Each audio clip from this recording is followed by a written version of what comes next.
ആൽബി ഫോണിൽ സംസാരിച്ചുകൊണ്ട് സന്തോഷത്തോടെ തിരിച്ചു വന്നു. സോഫി, എനിക്കൊരു മാസത്തേക്ക് ലീവ് കിട്ടി. മാരേജിൻ്റെ കാര്യം കമ്പനി അറിഞ്ഞിരുന്നില്ലല്ലോ, എല്ലാം കൂടി ഒരുമിച്ചാണ് അറിഞ്ഞത്. ആൽബി സന്തോഷത്തോടെ അവളെ നെറ്റിയിൽ അമർത്തി ചുംബിച്ചുകൊണ്ട് പറഞ്ഞു. ആണോ ഇച്ചയ? സോഫി വേഗം എഴുന്നേറ്റിരുന്നു. അവൻ അവളെ അടുത്തേക്ക് ചേർന്നിരുന്നുകൊണ്ട് കയ്യിൽ തലോടിക്കൊണ്ട് ചിരിച്ചു. അതെ സോഫി, നിനക്ക് പൂർണ്ണമായും മാറിയിട്ട് ഞാൻ പോകുന്നുള്ളൂ. സമാധാനമായില്ലേ?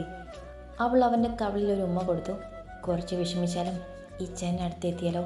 അവന് തോളിൽ ചാരി കയ്യിൽ വിരൽ കോർത്ത് പിടിച്ചുകൊണ്ട് സോഫി പറഞ്ഞു. അത് ശരിയാ, കുറച്ചല്ല വിഷമിച്ചതെന്ന് മാത്രം. ആൽബി അവളെ ഒരു കൈ കൊണ്ട് ചുറ്റി പിടിച്ചുകൊണ്ട് പറഞ്ഞു. അവളുടെ മിഴികൾ നിറഞ്ഞു. തൻ്റെ പൊട്ട ബുദ്ധിയിൽ എന്തെങ്കിലും സംഭവിച്ചിരുന്നെങ്കിൽ സ്നേഹം അന്നത്തോടെ കഴിയുമായിരുന്നു. കർത്താവേ, അവളുടെ നെഞ്ചിൽ ഒരു പിടച്ചിൽ തോന്നി. ആൽബി പിന്നെയും ഓരോന്ന് പറഞ്ഞുകൊണ്ടിരുന്നു. മോളെ നിതാ, നീ ചെയ്തത് പൊറുക്കാനാകാത്ത തെറ്റാണ്. ഇനി എന്താ നിന്റെ തീരുമാനം? കട്ടിൽ കമിഴ്ന്ന് കിടന്ന് കരയുന്ന നീതിയുടെ അരികിലിരുന്നുകൊണ്ട് പപ്പ ചോദിച്ചു. മകളുടെ എല്ലാ തോന്നിവാസത്തിനും ഇതുവരെയും കൂട്ടുനിന്നൊരു അപ്പനായിരുന്നു അയാൾ. പക്ഷേ ഇത് മാത്രം എന്തോ ഉൾക്കൊള്ളാൻ കഴിയുന്നില്ല. നിത പൊട്ടിക്കരഞ്ഞുകൊണ്ട് എഴുന്നേറ്റിരുന്നു. പപ്പ, തെറ്റുപറ്റിപ്പോയി. എനിക്ക് വേണം പപ്പ എബിയെ. എബി പാവാണ്. എന്നെ സ്നേഹിക്കാൻ മാത്രമേ അവൻ അറിയൂ. എനിക്കും അവനെ സ്നേഹിച്ച് കൊതി തീർന്നില്ല. ഞാൻ ഉദ്ദേശിച്ചത് ഹണിമൂണും ടൂറുമൊക്കെ കുറച്ച് സമയം കൂടി, അത് കഴിഞ്ഞിട്ട് മതിയെന്നാണ്. ആരും എന്നെ മനസ്സിലാക്കിയില്ല. ഞാൻ ഇത്രയ്ക്കും ഒന്നും പ്രതീക്ഷയില്ല പപ്പ. എനിക്ക് എബിയെ വേണം. കൊച്ചുകുട്ടി കളിപ്പാടത്തിന് വാശി പിടിക്കുന്നത് പോലെ നീത പപ്പയെ കെട്ടിപ്പിടിച്ച് കരഞ്ഞു. മക്കളില്ലാതെ വർഷങ്ങൾക്ക് ശേഷം മകളെ കിട്ടിയപ്പോൾ ഒരുപാട് ലാളിച്ചാണ് വളർത്തിയത്. അതിൻ്റെ ഏനക്കേടുണ്ടെന്ന് അറിയാമെങ്കിലും ഇതുപോലൊരു അവസ്ഥയിൽ മകളെ കാണേണ്ടി വന്നപ്പോൾ പിതാവിൻ്റെ നെഞ്ചൊന്ന് പൊള്ളിപ്പിടഞ്ഞു. എല്ലാം കേട്ട് ചുമരിൽ ചാരി വീതുമ്പി മമ്മി മോൾക്ക് ചായ കൊണ്ടുവന്നതായിരുന്നു. മമ്മി, പപ്പ, ഞാൻ എബിയെ വിളിച്ച് ഫോൺ എടുക്കുന്നില്ല പപ്പ. എനിക്ക് അവൻ്റെ കാലിൽ വീണ് മാപ്പ് പറയണം. എനിക്ക് എബി ഇല്ലാതെ വയ്യ പപ്പ. എന്നെ അവൻ അത്രമേൽ സ്നേഹിച്ചിരുന്നു. ഇപ്പോഴാണ് മനസ്സിലായത് ഞാൻ എബിയെ ചതിച്ചു. എനിക്ക് അവനെ വേണം പപ്പ. വല്ലാത്തൊരവസ്ഥയിലായിരുന്നു നിത. ഭ്രാന്തിയെപ്പോലെ പുലമ്പിക്കൊണ്ടിരുന്നു അവൾ. മോളെ, കരയാതെ, പപ്പ ഒന്ന് ആലോചിച്ച് നോക്കട്ടെ. ഫാദർ ഗബ്രിയലിനെ ഒന്ന് കണ്ടിച്ചു വരാം. അവിടെ പള്ളി വികാരിയാണ് ഫാദർ ഗബ്രിയേൽ. അച്ഛനെ കണ്ട് സംസാരിച്ച് എബിയുടെ വീട്ടുകാരുമായി ഒരു കോംപ്രമൈസ് സംഭാഷണമാകാമെന്ന് പപ്പ കരുതി. അവരുടെ കാൽ പിടിച്ചിട്ടായാലും തൻ്റെ മോളുടെ ആഗ്രഹം നിറവേറ്റി കൊടുക്കണം. ഉറച്ച തീരുമാനത്തോടെ പപ്പ റൂമിന് പുറത്തേക്ക് പോയി. അവർ ഇനി ഒരു ചർച്ചയ്ക്ക് വരുമെന്ന് തോന്നുന്നുണ്ടോ? ഭാര്യയുടെ ചോദ്യത്തിന് കത്തുന്ന ഒരു നോട്ടമാണ് അയാൾ നൽകിയത്. ഒന്നും പറയാതെ പോകുന്ന അയാളെ നോക്കി കണ്ണുകൾ തുടച്ച് മമ്മി അകത്തേക്ക് കയറി. മോളെ, ദാ ഇത് കുടിക്ക്. ചായ അവൾക്ക് നേരെ നീട്ടി. മമ്മി, എനിക്ക് വേണ്ട ഒന്നും. എൻ്റെ എബിയുടെ അടുത്ത് പോകാതെ ഞാനൊന്നും കഴിക്കില്ല, നിത വാശിയോടെ പറഞ്ഞു. മമ്മി അത് കേട്ട് ഞെട്ടി. വെറുതെ വാശി പിടിക്കണ്ട. എല്ലാം ഒപ്പിച്ച് വെച്ചിട്ട് പിന്നെയും ചിലയ്ക്കണോ? എബിയുടെ അടുത്ത് പോകണം പോലും. പോയാൽ കുറേ സ്വീകരിക്കും അവൻ. സ്നേഹമുള്ള ഒരുത്തിനെ കണ്ടുപിടിച്ച് കൊടുത്തപ്പോൾ അവൾക്ക് എന്നെക്കൊണ്ട് കൂടുതലൊന്നും പറയിപ്പിക്കണ്ട നീ. മമ്മി ദേഷ്യത്തോടെ പറഞ്ഞിട്ട് റൂമിൽ നിന്നും പുറത്തേക്ക് ഇറങ്ങിപ്പോയി. നിത വീണ്ടും കരയാൻ തുടങ്ങി. ഫോൺ എടുത്ത് എബിയുടെ നമ്പറിൽ വിളിച്ചു. അവൻ ഫോൺ എടുക്കാതെ കട്ടാക്കിക്കൊണ്ടിരുന്നു. അവളുടെ മാനസിക നില തെറ്റുന്നത് പോലെ തോന്നി അവൾക്ക്. എബി, എനിക്ക് വേണം എബി. നിന്നെ ഞാൻ ഇനി വേദനിപ്പിക്കില്ല, സത്യം. സോഫി, അവളുടെ കാല് ഞാൻ പിടിക്കാം. എനിക്ക് വേണം എബി നിന്നെ. നിത കുറ്റബോധം കൊണ്ട് നേറി. കണ്ണുനീർ തുള്ളികൾ ചിതറിയിറങ്ങി. എബി ഫോൺ സ്വിച്ച് ഓഫ് ചെയ്തു വെച്ചു. നിത അവളെ സ്നേഹിച്ചത് വെറുതെയായി. ഒരു പെൺകുട്ടികളും ജീവിതത്തിലേക്ക് കടന്നു വരാത്തത് കൊണ്ട് ആദ്യമായി പ്രണയം തോന്നിയത് കെട്ടിയ പെണ്ണിനെ ആയതുകൊണ്ടും അവളുടെ പിടിവാശിക്ക് മുന്നിൽ മനഃപൂർവ്വം കണ്ണടച്ചു. അവളുടെ കുസൃതി ആസ്വദിച്ച് അവളെ സ്നേഹിച്ചു. സോഫിയും മോനെയും അവളെ കൊത്തി പറയുമ്പോഴും അവളെ വേദനിപ്പിക്കാൻ തോന്നിയിട്ടില്ല. അവളെ സ്നേഹം പ്രകടിപ്പിക്കുന്നതും കടിച്ചുകൊണ്ടും അടിച്ചുകൊണ്ടുമായിരുന്നിട്ടും അവളുടെ കുട്ടിക്കുറുമ്പെല്ലാം സഹിച്ചു. അവളെ എന്തുകൊണ്ടോ വല്ലാതെ സ്നേഹിച്ചിരുന്നു. എബിയുടെ കണ്ണുകളിൽ നിറഞ്ഞു. കർത്താവേ, എൻ്റെ മനസ്സ് കൈവിട്ടു പോകുന്നു. ആൽബി പറഞ്ഞതുപോലെ കുറച്ചുകൂടെ സമയം അവൾക്ക് കൊടുക്കാൻ തോന്നിയില്ലല്ലോ. എബി ഓരോന്നും ആലോചിച്ച് കിടന്നു. പപ്പ റൂമിൽ വന്നതൊന്നും എബി അറിഞ്ഞില്ല. അവൻ്റെ മനസ്സിൽ നീതിയുടെ കൂടെ ഉണ്ടായിരുന്ന നിമിഷങ്ങളായിരുന്നു. മോനെ എബി, പപ്പ വിളിച്ചു കേട്ട് എബി കണ്ണുകൾ തുറന്നു നോക്കി. പപ്പ, എബി വിളിച്ചുകൊണ്ട് എഴുന്നേറ്റു. മോനിരിക്ക്. പപ്പ അവൻ്റെ തോളിൽ പിടിച്ചുകൊണ്ട് കട്ടിലിരുത്തി അവൻ്റെ അരികിലിരുന്നു. മോനെ, തെറ്റുകൾ മനുഷ്യ സഹജമാണ്. അത് തിരുത്തി ജീവിക്കാൻ പഠിക്കണം.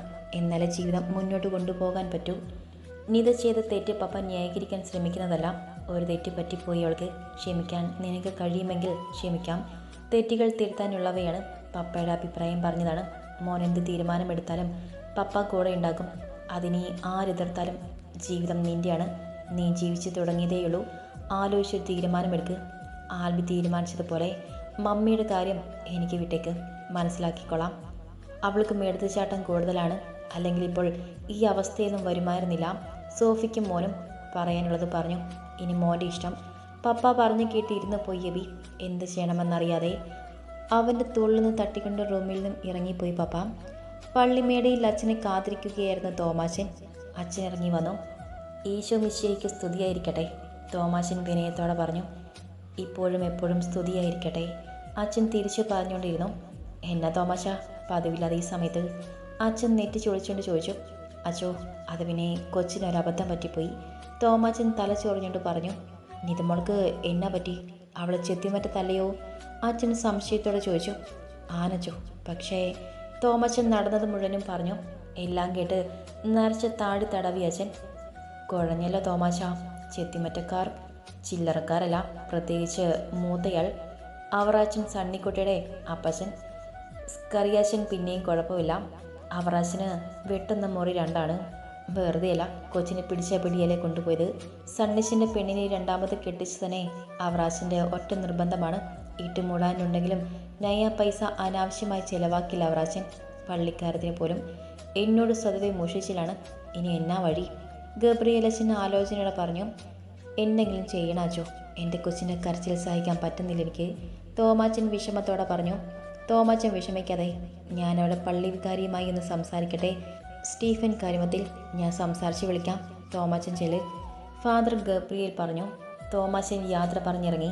ചെറിയ ആശ്വാസം തോന്നി അയാൾക്ക്. അന്നത്തെ രാത്രിയും വിട പറഞ്ഞു. ആൽബി സോഫിക്ക് ഭക്ഷണം കൊടുത്ത് അവനും കഴിച്ചു. ആൽബി അവളെ കരുതലോടെ നോക്കുന്ന കണ്ട് അത്ഭുതം തോന്നി അവൾക്ക്. ഇച്ചായ, ഞാൻ ആലോചിക്കുകയായിരുന്നു, ഇച്ചായനെ എനിക്ക് കിട്ടാൻ വേണ്ടിയാണോ സണ്ണിച്ചേനെ നേരത്തെ വിളിച്ചതെന്ന്.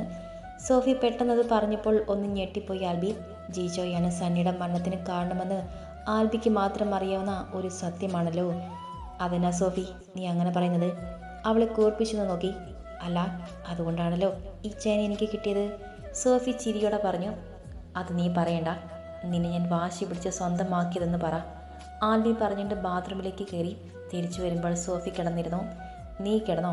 മരുന്ന് കഴിക്കണ്ടേ? ആൽബി ചോദിച്ചു. എനിക്ക് വേണ്ടി ചെയ്യാം, അത് കഴിക്കുമ്പോൾ എന്തോ ഛർദ്ദിക്കാൻ വരുന്നു, സോഫി പറഞ്ഞു.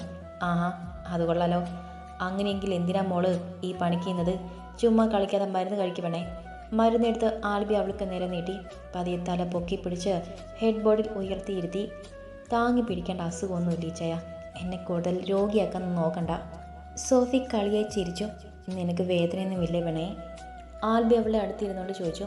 ഈച്ചേനെ അടുത്തുണ്ടെങ്കിൽ എനിക്കൊരു വേദനയില്ല, സോഫി അവൻ്റെ തോളിൽ തല ചായച്ചുകൊണ്ട് പറഞ്ഞു.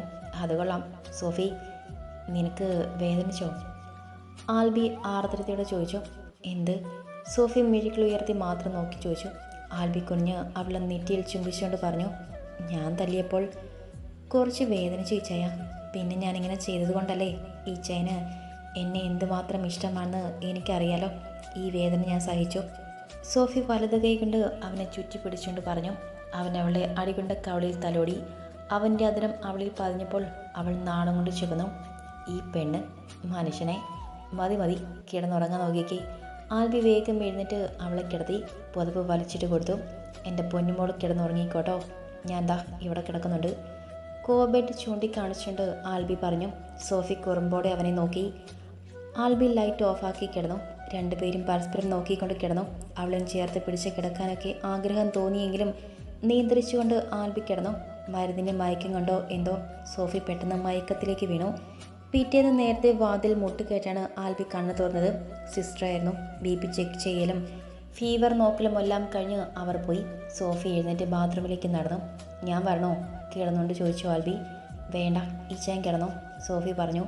അവൾ തിരിച്ചു വന്ന ബെഡിലിരുന്നു. മുടി കഴിഞ്ഞ് വീണു കിടന്നിരുന്നു. കയ്യിൽ നിന്ന് വല്ലാത്ത ഭാരം പോലെ തോന്നുന്നുണ്ട് അവൾക്ക്. അതുകൊണ്ട് ആൽബി എഴുന്നേറ്റ് മുടി വാരി കെട്ടിക്കൊടുത്തു. വെള്ളം വേണോ? ആൽബി ചോദിച്ചു. വേണ്ടി ചായ, ഈച്ചാൻ കിടന്നു. നേരത്തെ എഴുന്നേൽക്കുന്നതല്ലോ, ഇനിയും സമയമുണ്ട്, സോഫി പറഞ്ഞു കേട്ടപ്പോൾ ആൽബി വീണ്ടും കിടന്നു. അവന് ഉറക്കം മതിയായിട്ടില്ലായിരുന്നു. സോഫി അവനെ ഉറങ്ങുന്ന നോക്കിയിരുന്നു. ഈ സന്തോഷം എന്നും നിലനിർത്തി തന്നെ കർത്താവേ, അവളെ കുരിശ് വരച്ചുകൊണ്ട് പറഞ്ഞു. പിന്നെ ഈ സമയം എഴുന്നു നീങ്ങി. രണ്ടു പള്ളിയിലെയും വികാരിമാർ പരസ്പരം വിളിച്ച് സംസാരിച്ചു. ഒരു തീരുമാനത്തിലെത്തിയിരുന്നു. ആൽബിയുടെ പള്ളിയിൽ വെച്ച് രണ്ട് വീട്ടുകാരെയും വിളിച്ച് ഒന്ന് ചർച്ച ചെയ്യാം, കഴിയുമെങ്കിൽ ഒരുമിച്ച് പോകട്ടെ. തീരുമാനമെടുത്തു അവർ. അച്ഛൻ അവരെ വിളിച്ചു പറയാമെന്നും പറഞ്ഞു. ഫാദർ ഗബ്രിയേൽ എബിയുടെ വീട്ടിലേക്ക് വിളിക്കുമ്പോൾ പപ്പയാണ് ഫോൺ എടുത്തത്. ഫാദർ പറഞ്ഞ കാര്യങ്ങൾ കേട്ട് പപ്പ ആലോചനയോടെ നിൽക്കുന്ന കണ്ടുകൊണ്ടാണ് മമ്മി വന്നത്. ഫോൺ വെച്ച് ചിന്തിച്ചിരുന്ന പപ്പയുടെ അടുത്ത് വന്നിരുന്ന മേഴ്സി. ആരാ വിളിച്ചത്? മേഴ്സി ചോദിച്ചു. നീതിയുടെ പള്ളി വികാരിയാണ്, ഫാദർ ഗബ്രിയേൽ. ഇന്ന് പള്ളിയിൽ വെച്ച ഒരു കൂടിക്കാഴ്ചയ്ക്ക് ചെല്ലാൻ. നീതിയോടെ ഭയങ്കര ബഹളമാണെന്ന്, അവൾ കുടിക്കുന്നൊന്നുമില്ലെന്ന്, അവൾക്ക് തെറ്റിപ്പറ്റിപ്പോയെന്നും ക്ഷമിക്കാനാണ് പറയുന്നത്. രണ്ട് കൂട്ടുകാരെയും വിളിച്ചു വരുത്തി ഒന്ന് സംസാരിക്കണമെന്ന്. പപ്പ പറയുന്നത് കേട്ട് ദേഷ്യമൊന്നും മേഴ്സിക്ക്. ആ കുരുത്തം കെട്ടവളെ ഇനി ഇവിടേക്ക് കൊണ്ടുവരുന്ന പ്രശ്നമില്ല. എൻ്റെ വീട് മുടിച്ചു അവൾ. പാവ സോഫി മോള്.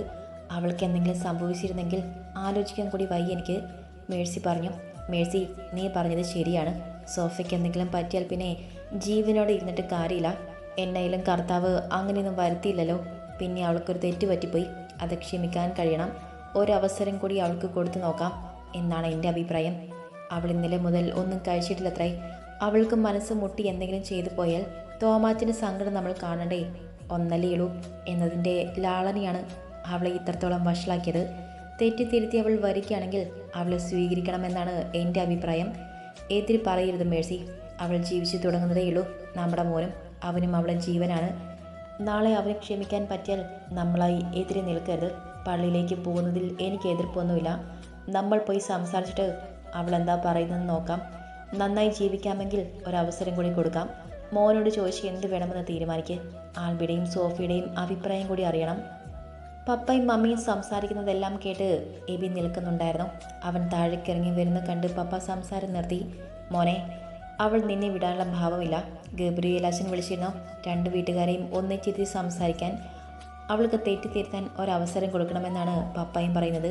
നീ പറയുന്നത് പോലെ മമ്മി ചെയ്യൂ. എന്താ വേണ്ടത് നീ തീരുമാനിക്ക്. മമ്മി അവനെ നോക്കി. ഇന്നലെ ഒരു പോളെ കണ്ണടച്ചിട്ടില്ല എന്ന് അവൻ്റെ മുഖം കണ്ടാൽ അറിയാം. ഇന്ന് കാലത്ത് ഫോൺ ഓൺ ആക്കിയപ്പോൾ ആദ്യം വന്നത് അവളുടെ കോളായിരുന്നു. എബി എന്ത് ചെയ്യണമെന്നറിയാതെ നിന്നു. ആൽബി വരട്ടെ, എന്നിട്ട് തീരുമാനിക്കാം. അവൻ്റെ അഭിപ്രായം കൂടി അറിയണം. അവൾക്കൊരവസരം കൊടുത്താൽ നന്നാകുമെങ്കിൽ. എബി വാക്കുകൾ മുഴുവനാക്കാതെ നിന്നു. ശരി, എന്നിട്ട് തീരുമാനിക്കാം, മമ്മി പറഞ്ഞുകൊണ്ട് എഴുന്നേറ്റു. ഈ സമയം ഡോക്ടർ പരിശോധിച്ചു കൊണ്ടിരിക്കുകയായിരുന്നു സോഫിയെ. ആൽബി, സോഫി ഇപ്പോൾ ഓക്കെയാണ്. വേദനയൊക്കെ കുറവുണ്ടോ സോഫി? ഡോക്ടർ ചോദിച്ചു. ഇപ്പോൾ വേദനയൊന്നുമില്ല ഡോക്ടർ. ഇന്നെനിക്ക് പോകാൻ പറ്റുമോ? സോഫി ചോദിച്ചു. ഇന്നും കൂടി ഇഞ്ചക്ഷൻ ഉണ്ട്. നാളെ ഉറപ്പായും പോകാം. ഇൻഫെക്ഷൻ ആകാതിരിക്കാനുള്ളതാണ്. അതെന്തായാലും ചെയ്തേ പറ്റൂ. വീട്ടിലേക്ക് പോകാൻ തിടുക്കമായി അല്ലേ? ഡോക്ടർ ചിരിയോടെ ചോദിച്ചു. മോനുണ്ട് ഡോക്ടറെ, സോഫി പറഞ്ഞു. എനിക്കറിയാലോ, എന്നിട്ടും താൻ ഈ പൊട്ടത്തരം ചെയ്തല്ലോ. ശരിക്കും പറഞ്ഞാൽ കേസ് എടുക്കേണ്ടതാണ്. പിന്നെ ഫാമിലി റിലേഷൻ ഉള്ളത് കൊണ്ടാണ് ഞാനതിന് മുതിരാതിരുന്നത്, ഡോക്ടർ പകുതി സീരിയസ് ആയി പറഞ്ഞു. സോഫി ആൽബിയെ നോക്കി. അവനൊന്നും മിണ്ടാതെ നിൽക്കുകയാണ്. അപ്പോൾ നാളെ പോകാം കേട്ടോ, ഡോക്ടർ പറഞ്ഞിട്ട് പുറത്തേക്കിറങ്ങി. പുറത്ത് സിസിലിയും മോനും വല്യപ്പച്ചനും കാതു നിൽക്കുന്നുണ്ടായിരുന്നു. ഡോക്ടറുടെ വിവരങ്ങളെല്ലാം ചോദിച്ചറിഞ്ഞു വല്യപ്പച്ചൻ. മോനെ, അമ്മയുടെ ചക്കര എവിടെ? സോഫി ബെഡിൽ നിന്നും പെട്ടെന്ന് എഴുന്നേറ്റു. കൈ കുത്താതെ പതിയെ, ആൽബി പറഞ്ഞു. മോൻ സോഫിയെ കണ്ട് ചിരിച്ചു. അവളൊരു കൈ കൊണ്ട് അവനെ എടുത്ത് ഉമ്മ വെച്ചു. ആൽബി വല്യപ്പച്ചനോട് സംസാരിക്കാനിരുന്നു. മോൻ വീട്ടിലേക്ക് പോയിട്ട് പോരെ, അതുവരെ ഞാനിവിടെ ഇരുന്നോളാം, വല്യപ്പച്ചൻ പറഞ്ഞു. ശരി, ഞാൻ പോയി ഫ്രഷ് ആയിട്ട് വരാം. ആൽബി മോനെ എടുത്തുകൊണ്ട് ഉമ്മ വെച്ചു. അമ്മയുടെ കൈ വേദനിക്കും പോനെ, ആൻറ്റിയുടെ അടുത്തിരുന്നോ കേട്ടോ. ആൽബി മോനെ സിസിലിയുടെ കയ്യിൽ കൊടുത്തു. ഞാൻ പോയിട്ട് ഇപ്പോൾ വരാം കേട്ടോ, ആൽബി തിരിഞ്ഞ് സോഫിയോട് പറഞ്ഞു. ശരി ചയ. സോഫി അവൻ പോകുന്നത് നോക്കിയിരുന്നു. നീതിയുടെ വല്ല വിവരവും അറിഞ്ഞോ? ചോദിച്ചു സിസിലി. ഒന്നും അറിഞ്ഞിട്ടില്ല, സോഫി പറഞ്ഞു. ആൽബി വീട്ടിലെത്തുമ്പോൾ എല്ലാവരും ചായ കുടിക്കാൻ ഇരിക്കുകയായിരുന്നു. മോൻ വന്നോ? പപ്പ ചോദിച്ചു. വല്യപ്പച്ചനും ചേച്ചിയും വന്നിട്ടുണ്ട്. ഫ്രഷായി പോകാൻ വന്നതാ. നാളെ ഡിസ്ചാർജ് ആകും, ഡോക്ടർ വന്നിരുന്നു. ആൽബി മമ്മി നോക്കാതെ പറഞ്ഞിട്ട് മുകളിലേക്ക് പോയി. ആൽബി റൂമിൽ ചെന്ന് ഡ്രസ്സ് എടുത്തുകൊണ്ട് ബാത്റൂമിൽ കയറി. കുളിച്ച് ഡ്രസ്സ് മാറി വരുമ്പോൾ എബി റൂമിലുണ്ടായിരുന്നു. കട്ടിൽ നിന്ന് എബി ആ ലോകത്തൊന്നും അല്ലെന്ന് ഒറ്റ നോട്ടത്തിൽ അറിയാം. ആൽബി അവനെ ഒരു നിമിഷം നോക്കി നിന്നു. അവൻ്റെ മുഖമാകെ മാറിയിരിക്കുന്നു. എന്നും ഷേവ് ചെയ്ത് സ്മാർട്ടായി നടന്ന അവൻ്റെ മുഖത്ത് കുറേശ്ശെ വളർന്ന താടി രോമങ്ങൾ അവൻ്റെ രൂപത്തെ തന്നെ മാറ്റിയിരിക്കുന്നു. ആൽബി ടർക്കി വിരിച്ചിട്ടുകൊണ്ട് എബിയുടെ അടുത്ത് വന്നിരുന്നു. അവൻ്റെ കൈയെടുത്ത് അവൻ്റെ കൈ കൊണ്ട് പൊതിഞ്ഞു പിടിച്ചു. എബി നിറഞ്ഞ മിഴികൾ ഉയർത്തി ആൽബിയെ നോക്കി. എന്താ എബി, നീ ഇങ്ങനെ തളർന്നു പോയാലോ? നിധിയെ നീ എത്രമാത്രം സ്നേഹിച്ചിരുന്നെന്ന് നിൻ്റെ ഈ മുഖം കണ്ടാലറിയാം. നിനക്ക് അവളോട് ക്ഷമിക്കാൻ കഴിയുമെങ്കിൽ ഞാൻ പോയി അവരോട് സംസാരിക്കാം. നിധിയെ കൂട്ടിക്കൊണ്ടുവരാം. നീ ഇങ്ങനെ ഇരിക്കുന്നത് കാണാൻ വയ്യ ബി, ആൽബി ശബ്ദമിടറിക്കൊണ്ട് പറഞ്ഞു. വേണ്ടടാ, തെറ്റ് എൻ്റെ ഭാഗത്തുമുണ്ട്. അവളെ ഒന്നുകൂടി മനസ്സിലാക്കിയെങ്കിൽ ഇതുപോലെ ഒരു തീരുമാനത്തിൽ അവൾ എത്തില്ലായിരുന്നു. നീ വാ, ചായ കുടിക്കാം. എല്ലാവരും കൂടി ഒരുമിച്ച് ഒരു തീരുമാനമെടുക്കാനുണ്ട്. എബി എഴുന്നേറ്റു. നീ നടന്നോ, ഞാൻ ഷർട്ടിട്ട് വരാം. എബി താഴേക്ക് ഇറങ്ങിപ്പോയി. ആൽബി വേഗം മുടി ചീക്കി ഒതുക്കി ഷർട്ട് എടുത്തിട്ട് കയ്യിൽ വാച്ചും കിട്ടി പുറത്തേക്ക് നടന്നു. അവൻ താഴേക്ക് വരുമ്പോൾ മമ്മി ചായ എടുത്ത് വെച്ചിരുന്നു. അപ്പവും മുട്ടക്കറിയുമായിരുന്നു. എനിക്ക് ചായ മാത്രം മതി, ആൽബി പറഞ്ഞു. മമ്മി ഒന്നും മിണ്ടാതെ അവനെ നോക്കി നിന്നു. അവന് ദേഷ്യം കൊണ്ടാണ് അങ്ങനെ പറഞ്ഞെന്ന് മമ്മിക്ക് മനസ്സിലായിരുന്നു. മേരി ചേച്ചി അടുക്കളയിൽ നിന്നും വന്നു. മോനെ, മോൾക്ക് എങ്ങനെയുണ്ട്? മേരി ചേച്ചി ചോദിച്ചു കേട്ട് ആൽബി തല ഉയർത്തി നോക്കി. ഇപ്പോൾ കുഴപ്പമില്ല ചേച്ചി, നാളെ ഡിസ്ചാർജ് ചെയ്യും, ആൽബി പറഞ്ഞു. മോനെ, മമ്മി നല്ല വിഷമത്തിലാണ്. മോളെ ഡിസ്ചാർജ് ചെയ്താൽ ഇങ്ങോട്ട് കൊണ്ടുപോരാ മോനെ. നീതിയുടെ ചതി അറിയാത്തത് കൊണ്ടല്ലേ മേരി ചേച്ചി മമ്മിക്ക് പറയാനുള്ളതാണ് പറയുന്നതെന്ന് ആൽബിക്ക് മനസ്സിലായി. ഇല്ല ചേച്ചി, സോഫി ഇനി അവിടെയാണ്. മോനില്ലാതെ അവളിവിടെ നിൽക്കില്ല. ഇപ്പോഴത്തെ അവസ്ഥയിൽ മോനെ വല്യപ്പച്ചൻ ഇവിടേക്ക് വിടുകയുമില്ല. അതുമാത്രമല്ല, സോഫിയോട് നിധിക്ക് നല്ല അസൂയുണ്ട്. അവൾ തിരിച്ചു വന്നാൽ വീണ്ടും ഇവിടെ പ്രശ്നമാകും. ഞാൻ നാട്ടിൽ നിൽക്കുമ്പോൾ സോഫിക്ക് ഒരു കുഴപ്പം വരാതെ ഞാൻ നോക്കിക്കോളും. അതുകൊണ്ട് ഇപ്പോൾ അവൾ അവിടെ നിൽക്കട്ടെ. ഇവിടേക്ക് വരാതിരിക്കോ ഒന്നുമില്ല. അവൾ വന്നിട്ട് തിരിച്ചു പോയിക്കോളും. മോനെ ഇനി ഇങ്ങോട്ട് കൊണ്ടുവരില്ല കുറച്ചു കാലത്തേക്ക്. മമ്മി ഒന്ന് ഇരുത്തി നോക്കി ആൽബി വ്യക്തമാക്കി. മോനെ ആൽബി, നിന്നോട് പ്രധാനപ്പെട്ട ഒരു കാര്യം പറയാനുണ്ട്. പപ്പ പറഞ്ഞു കേട്ട് ആൽബി ചായ കുടിച്ച് എഴുന്നേറ്റു. പപ്പയുടെ അടുത്ത് പോയി ഇരുന്നു അവൻ. എബി അവിടെ ഇരിക്കുന്നുണ്ട്. മോനെ, നിധി അവിടെ നിന്നും കഴിക്കാതെ നിരാഹാരമാണ്. അവൾക്കൊരു തെറ്റുപറ്റിപ്പോയി, എല്ലാവരും ക്ഷമിക്കണമെന്നും പള്ളിയിൽ നിന്നും അച്ഛൻ വിളിച്ചിരുന്നു. ഇന്ന് വൈകിട്ട് പള്ളിമേട വരെ ചെല്ലാൻ പറഞ്ഞു. അവൾ തെറ്റ് തിരുത്തി വരികയാണെങ്കിൽ ഒരവസരം കൂടി കൊടുക്കാമെന്നാണ് എൻ്റെ അഭിപ്രായം. പക്ഷെ നിൻ്റെയും സോഫിയുടെയും സമ്മതമില്ലാതെ ഇവിടെ ആരും ഒരു തീരുമാനം എടുക്കില്ല. നീ പറ, എന്ത് വേണം? പപ്പ ആൽബിയോട് ചോദിച്ചു. അത് തന്നെയാണ് എൻ്റെയും അഭിപ്രായം പപ്പ. ഒരു തെറ്റാർക്കും പറ്റാം. ഇനി ആവർത്തിക്കാതിരിക്കുമെങ്കിൽ അവൾക്കൊരു അവസരം കൂടി കൊടുക്കാം. പോയി സംസാരിച്ചിട്ട് വാ, നല്ല കാര്യമാണ്.